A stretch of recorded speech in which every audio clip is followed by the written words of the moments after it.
तो अभी तक हम लघु सिद्धांत कौमुदी पढ़ रहे थे। लघु सिद्धांत कौमुदी के अंतर्गत हमने 6 प्रकार के शब्द प्रकरणों की रूप सिद्धियां की, उनसे संबंधित सूत्रों की व्याख्याएं पढ़ी। तो 6 प्रकार के रूपों में अजंत, पुल्लिंग, स्त्रीलिंग और नपुंसकलिंग, हलंत, पुल्लिंग, स्त्रीलिंग और नपुंसकलिंग हम पढ़ चुके हैं। उसके बाद लघु सिद्धांत कौमुदी का समापन हो जाता है और आज से हम प्रारंभ कर रहे हैं संस्कृत साहित्य का इतिहास। संस्कृत साहित्य का इतिहास पाठ्यक्रम में 25 अंक का है। संस्कृत साहित्य के इतिहास से संबंधित निबंधात्मक प्रश्न, लघुत्तरात्मक प्रश्न, अति लघुत्तरात्मक प्रश्न पूछे जाएंगे। तो संस्कृत साहित्य का इतिहास, तो सबसे पहले तो हम जानना चाहेंगे कि संस्कृत साहित्य के इतिहास की भूमिका क्या है। तो संस्कृत साहित्य के इतिहास की भूमिका में सबसे पहले हम पढ़ते हैं, एक श्लोक लिखा है मनुस्मृति में। तो मनुस्मृति में कहा गया महर्षि मनु द्वारा कि एतत् देश प्रसूतस्य सकाशाद अग्रजन्मनः स्वयं स्वयं चरित्रं शिक्षेरन् पृथिव्यां सर्वमानवः। एतत् देश प्रसूतस्य सकाशाद अग्रजन्मनः स्वयं स्वयं चरित्रं शिक्षेरन् पृथिव्यां सर्वमानवः। अर्थात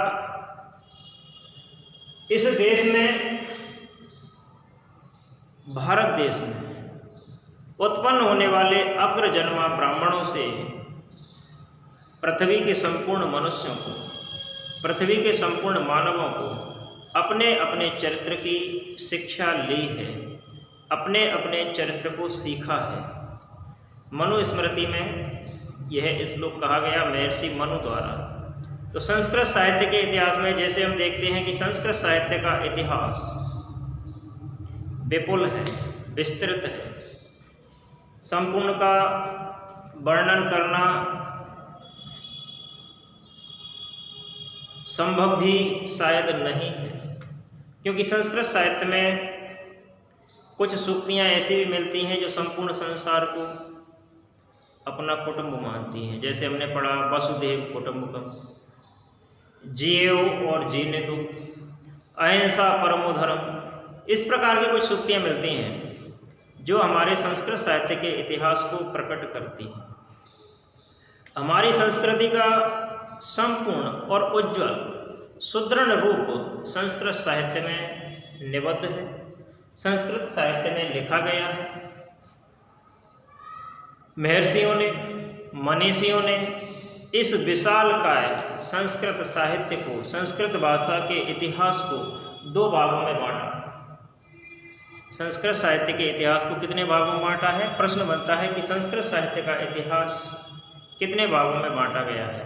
तो संस्कृत भाषा के साहित्य को, संस्कृत भाषा के इतिहास को 2 भागों में बांटा गया है, वैदिक साहित्य और लौकिक साहित्य। अब वैदिक साहित्य क्या है और लौकिक साहित्य क्या है?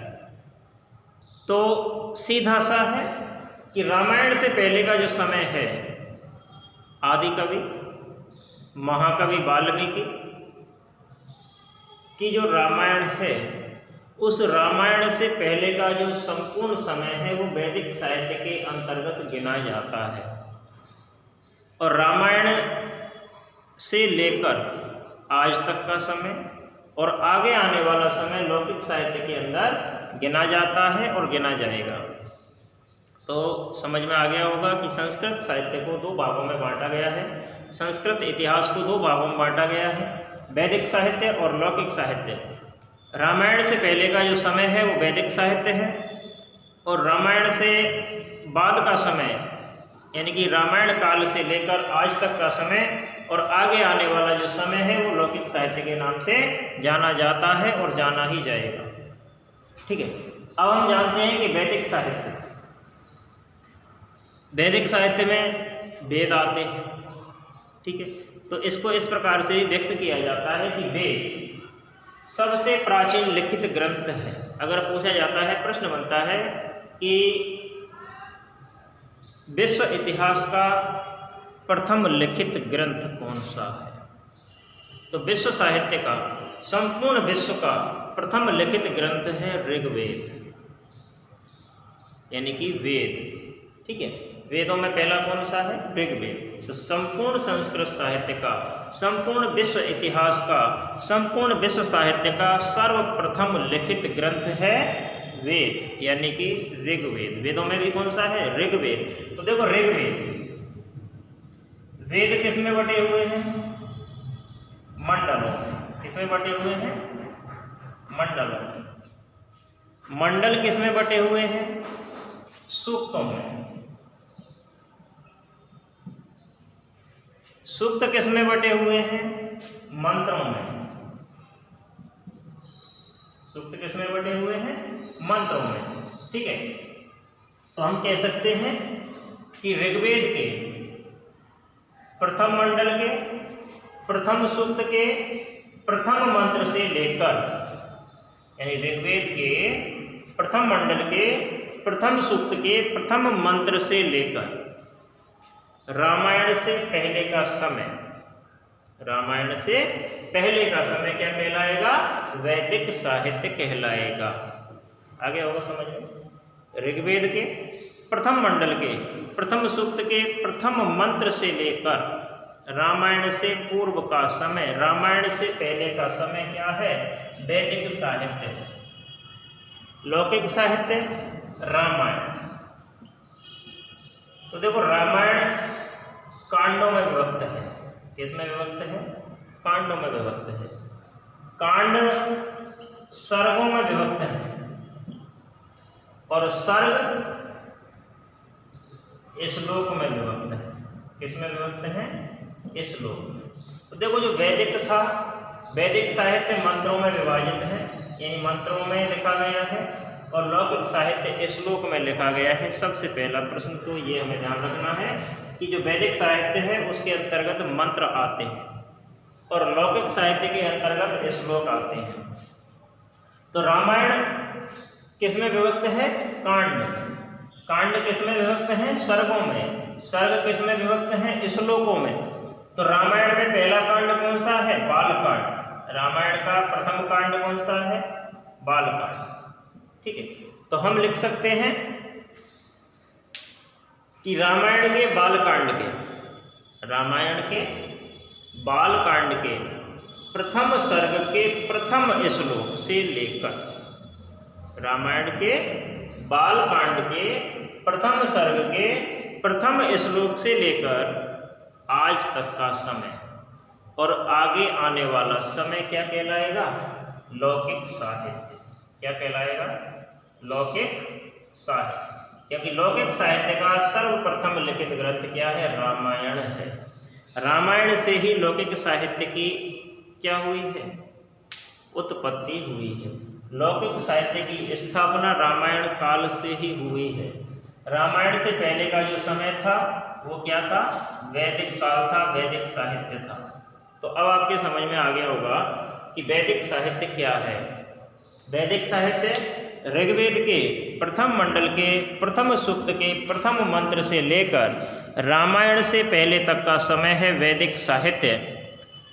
और रामायण के बालकांड के प्रथम सर्ग के प्रथम श्लोक से लेकर आज तक का समय और आगे आने वाला समय है लौकिक साहित्य।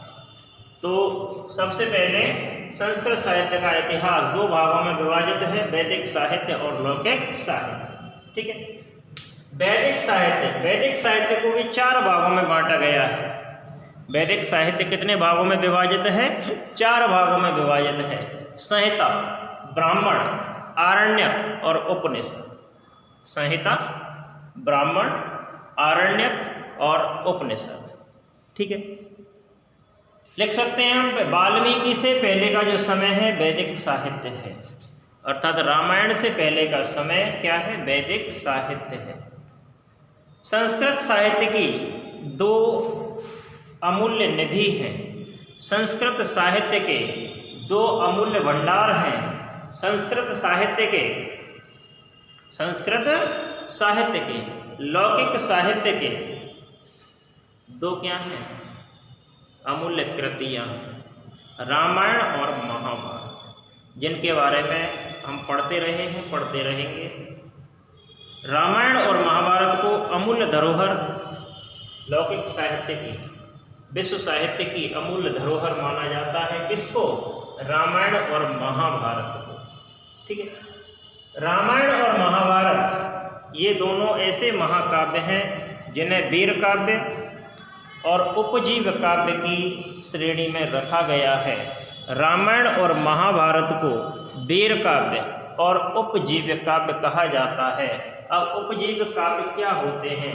उपजीव काव्य वो होते हैं जिनको आधार बनाकर अन्य ग्रंथों की रचना की जाए। तो रामायण और महाभारत हम देखते हैं कि रामायण और महाभारत के ऊपर बहुत सारी टीकाएं लिखी हुई हैं, बहुत सारे ग्रंथ लिखे हुए हैं, बहुत सारी पुस्तकें हमें मिलती हैं, बहुत सारे हमें नाट्यशास्त्र के अंतर्गत नाटक मिलते हैं रामायण और महाभारत को लेकर। तो इसलिए रामायण और महाभारत को क्या कहा जाता है? उपजीव्य काव्य। उपजीव्य काव्य क्या होता है? तो हम लिख सकते हैं कि जिन ग्रंथों को आधार बनाकर अन्य ग्रंथों की रचना की जाती है उन्हें उपजीव्य काव्य कहा जाता है। इसलिए रामायण और महाभारत दोनों क्या हैं? उपजीव्य काव्य हैं। ठीक है।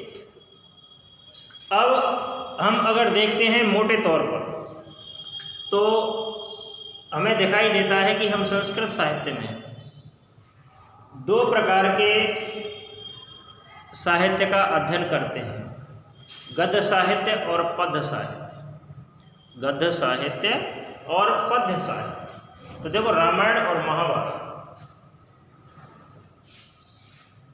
दोनों क्या हैं? वीर काव्य और उपजीव्य काव्य। संस्कृत साहित्य के दो भाग हैं, गद्य और पद्य। गद्य साहित्यों में नाटक, कथाएं आदि प्राप्त होते हैं और पद्य साहित्य के अंतर्गत काव्य, महाकाव्य, खंड काव्य जो छंदों में गठित होते हैं, अर्थात छंदों में जो बद्ध होता है वो किसके अंतर्गत आता है? पद्य साहित्य के अंतर्गत आता है। छंदों में लिखा हुआ जिन्हें हम गा सकते हैं, यानी गेयात्मक ध्वनि, जिसको गाया जा सके, ऐसी ध्वनि जहाँ होती है वो पद्य साहित्य के अंतर्गत परिगणित होती है। ठीक है। तो गद्य और साहित्य, पद्य साहित्य, गद्य साहित्य की तरह ही पद्य साहित्य है। संस्कृत भाषा का गद्य साहित्य अपनी सशक्त, अपनी मजबूती, अपनी श्रेष्ठता में पद्य साहित्य को टक्कर देता है। यानी गद्य साहित्य और पद्य साहित्य में से एक भी कमजोर नहीं है, दोनों का ही अपना अपना स्थान है साहित्य के अंतर्गत। रस, अलंकार, छंद, ये भाव प्रवणता, ये सारी चीज़ें हमें साहित्य के अंतर्गत मिलती हैं। गद्य में कोई प्रतिबंध नहीं होता है, गद्य स्वतंत्र लेखन होता है, जबकि पद्य श्लोकों में, छंदों में निबद्ध होता है। तो ध्यान रखना है क्या कि गद्य और पद्य में अंतर क्या है? तो गद्य का लेखन स्वतंत्र है, गद्य में कोई प्रतिबंध नहीं है, किंतु पद्य गेयात्मक ध्वनि छंद रूपी बेड़ियों में जकड़ा रहता है। पद्य छंदों में ही लिखित होता है जिन्हें गाया जा सकता है, हृदयंगम किया जा सकता है। तो हमें वीर काव्यों को पढ़ना है सबसे पहले। तो वीर काव्य या उपजीव्य काव्य के अंतर्गत सबसे पहला जो ग्रंथ है, सबसे पहला जो महाकाव्य है वो रामायण है। तो रामायण का छोटा सा परिचय आज हम प्रस्तुत कर रहे हैं। तो रामायण क्या है? तो देखो रामायण महर्षि वाल्मीकि द्वारा रचित एक लौकिक साहित्य का सर्वप्रथम महाकाव्य है। क्या? रामायण। तो रामायण के रचयिता महर्षि वाल्मीकि। महर्षि वाल्मीकि के विषय में तो आप सबने सुना ही होगा कि महर्षि वाल्मीकि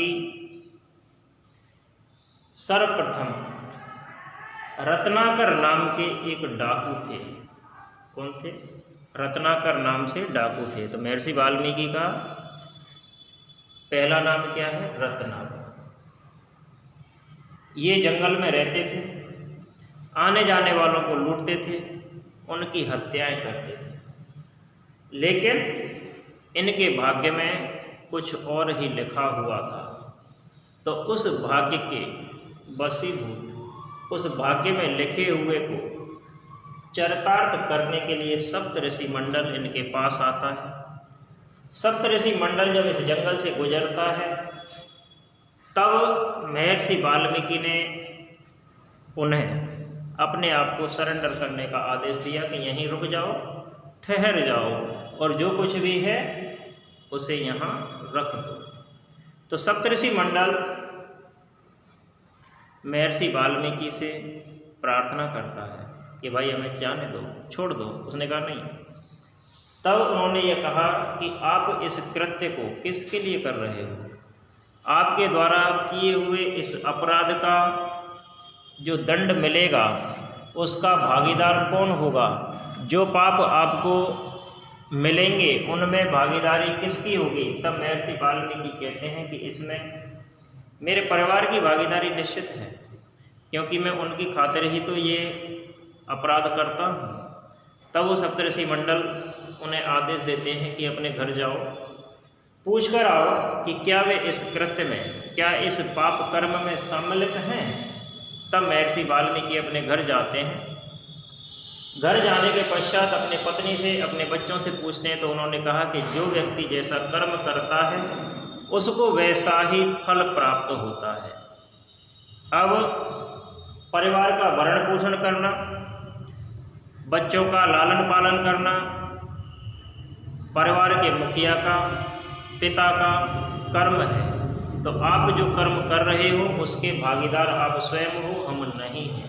तब महर्षि वाल्मीकि, जो रत्नाकर नाम से डाकू थे, तो उस रत्नाकर को उस समय कुछ ज्ञान प्रस्फुटित होता है।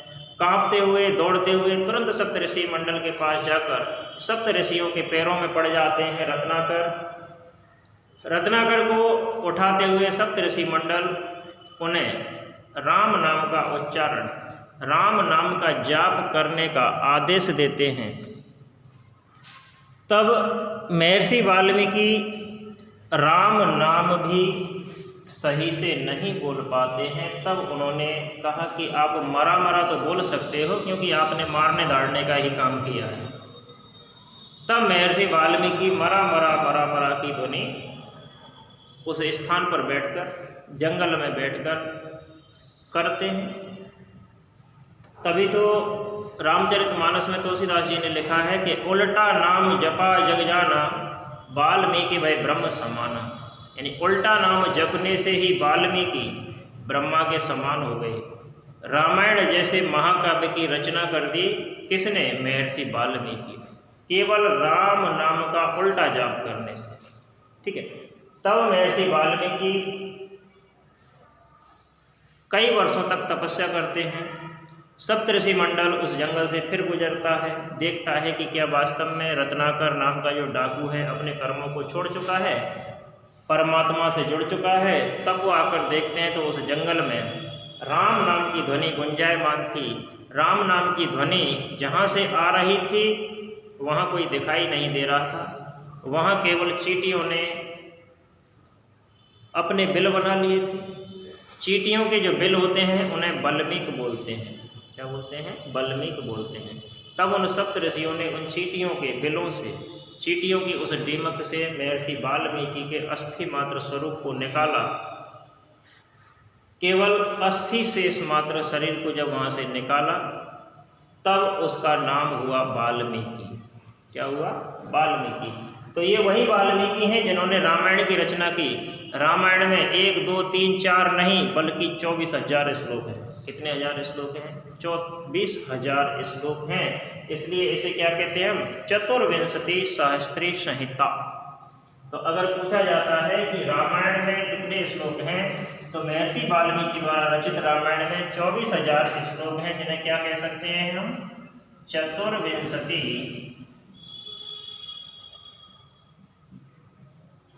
शास्त्री संहिता।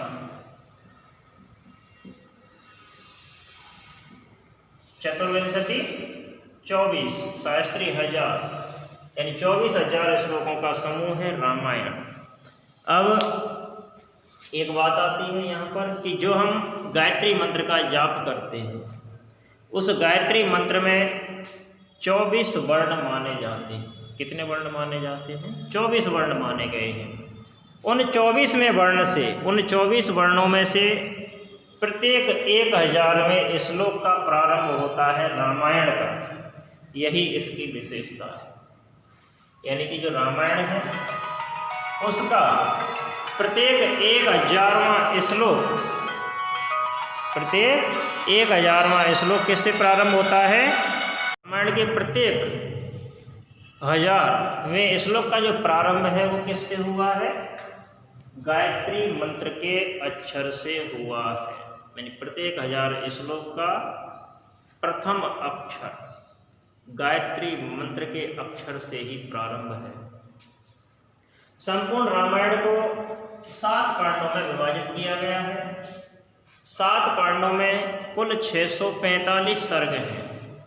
कितने सर्ग हैं? 645। ये सारी चीज़ें प्रश्न पत्र में पूछे जा सकते हैं। प्रश्न कि रामायण के रचयिता कौन है? वाल्मीकि। देखो, वाल्मीकि को आदि कवि भी कहा जाता है। क्या कहा जाता है? आदि कवि वाल्मीकि, आदि कवि।